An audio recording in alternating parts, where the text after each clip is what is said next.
Adik-adik yang dirahmati Allah,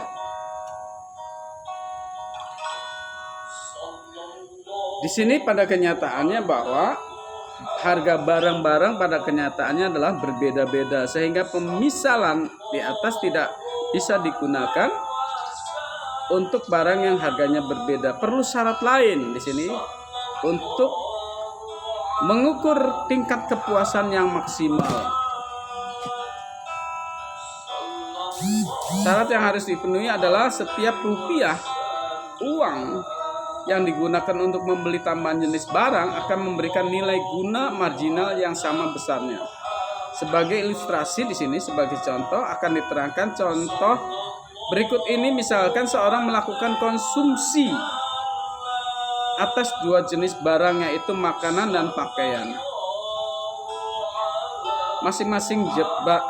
Masing-masing jenis barang tersebut harganya makanan 5.000 dan pakaian 50.000 untuk pakaian. Misalkan tambahan 1 unit makanan akan memberikan nilai guna marginal 5 dan tambahan 1 unit pakaian akan memberikan nilai guna marginal 50. Misalkan tambahan 1 unit makanan akan memberikan nilai guna marginal 5 dan pakaian 50, maka di sini jika orang tersebut memiliki uang sebanyak 50.000, sebanyak barang apakah yang akan dibeli terlebih dahulu oleh orang tersebut? Kalau pakaian dapat 10, kalau makanan dapat 10 dan memiliki nilai marginal yang tinggi, tetapi kalau pakaian cuma dapat 1 unit dan memiliki nilai marginal yang luar biasa 50. Dengan uang tersebut orang ini dapat membeli 10 unit makanan dan 1 unit atau 1 unit pakaian. Jika mengkonsumsi makanan, maka nilai guna marginal yang diperoleh sebesar 10 dikali 5 sama dengan 50 nilai guna marginalnya atau utilitas marginalnya. Begitupun ketika konsumen membelikan 1 unit pakaian, maka dia akan mendapatkan nilai daripada utilitas marginalnya adalah sebesar 1 dikali 50. Maka nilai marginal maksimalnya adalah 50. Jadi di situ penentuan akan nilai marginal ditentukan oleh konsumen, dan ini untuk mengukur daripada barang dan jasa yang berbeda nilai dan harganya. Jadi di sini bila penentuan nilai guna maksimum atau maksimal berpatokan pada tambahan nilai guna per rupiah yang sama besar, maka kita tidak perlu bersusah payah menentukan pilihan apa yang dikonsumsi oleh seseorang. Pilihan apapun yang dipilih akan memberikan nilai guna yang sama, ya, yang sama besarnya. Kalau kita milih makanan, kita mendapatkan nilai guna 50. Kalau kita membelikan atau mengkonsumsi 1 unit pakaian, maka kita juga akan mendapatkan nilai guna maksimal 50.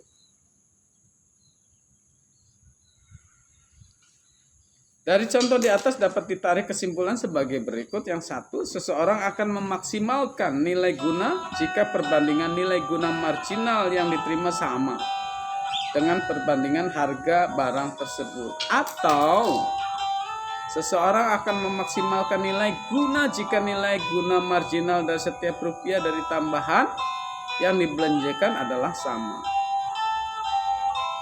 Jika hal tersebut di atas dinyatakan dalam bentuk pernyataan matematis, di sini dapat kita lihat bahwa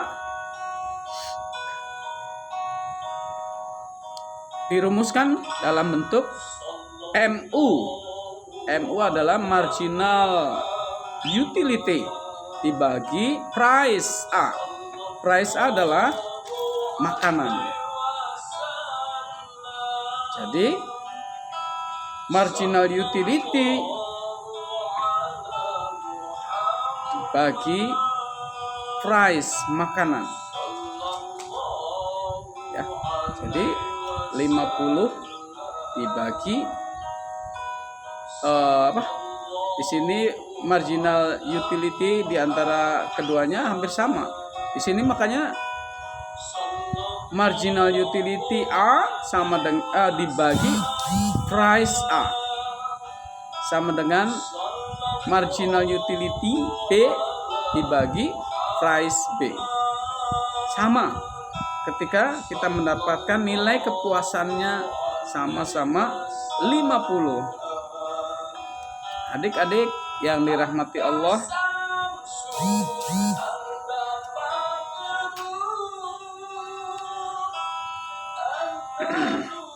di sini kita lanjut pada bentuk kurva permintaan, efek substitusi dan efek pendapatan. Dengan memahami ketentuan perilaku konsumen, kita dengan mudah dapat memahami mengapa kurva permintaan melengkung ke bawah. Kurva permintaan melengkung ke bawah. Namun dalam beberapa dekade terakhir ini, para ahli telah mengembangkan beberapa pendekatan alternatif dalam menjawab persoalan ini, yaitu pendekatan efek substitusi dan efek pendapatan. Di sini efek substitusi di sini adalah faktor utama yang menyebabkan turunnya permintaan adalah harga. Substitusi. Faktor utama yang menentukan adalah ketika turunnya permintaan adalah harga. Ketika harga naik, maka permintaan akan turun. Begitu juga sebaliknya, ketika harga turun, maka permintaan akan naik.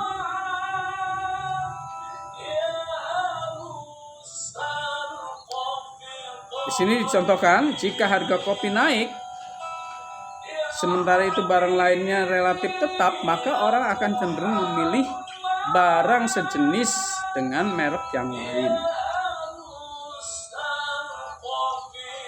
Jadi orang akan untuk sementara orang akan meninggalkan kopi dan memilih barang atau jasa yang lain.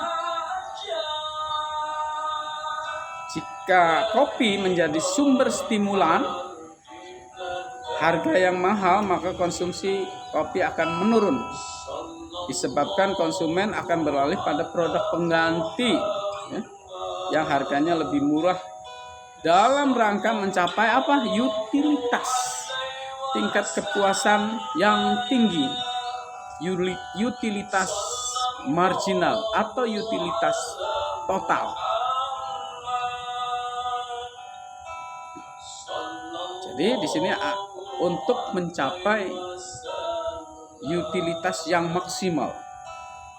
Secara umum, efek pengganti adalah jika harga barang naik, maka konsumen akan membeli produk pengganti yang harganya lebih murah. Harga barang yang bertambah tinggi menyebabkan nilai guna marginal barang yang mengalami kenaikan akan bertambah kecil dibandingkan dengan harga barang lainnya. Di sini kemudian yang kedua adalah efek pendapatan.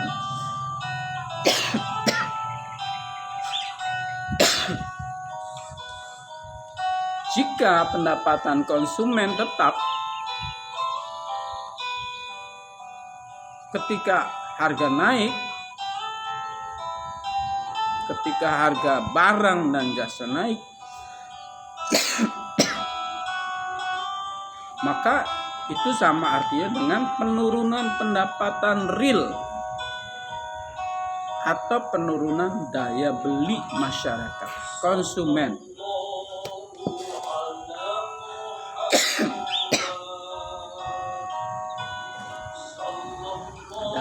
Ada sahabat nih ganggu.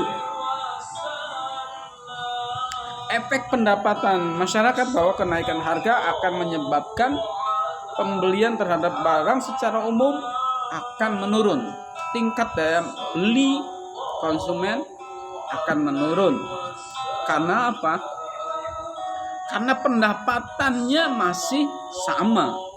Ketika barang naik, pendapatannya sama, maka sama saja dia mengurangi atau tidak dapat membeli, atau rendahnya tingkat daya beli dari masyarakat atau konsumen. Maka efek pendapatan memperkuat efek substitusi untuk menyatakan kurva permintaan miring ke bawah. Miring ke bawah.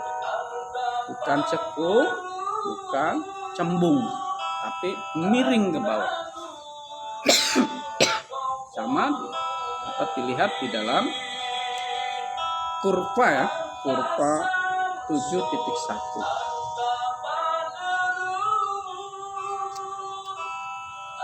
Adik-adik yang dirahmati Allah Subhanahu wa taala.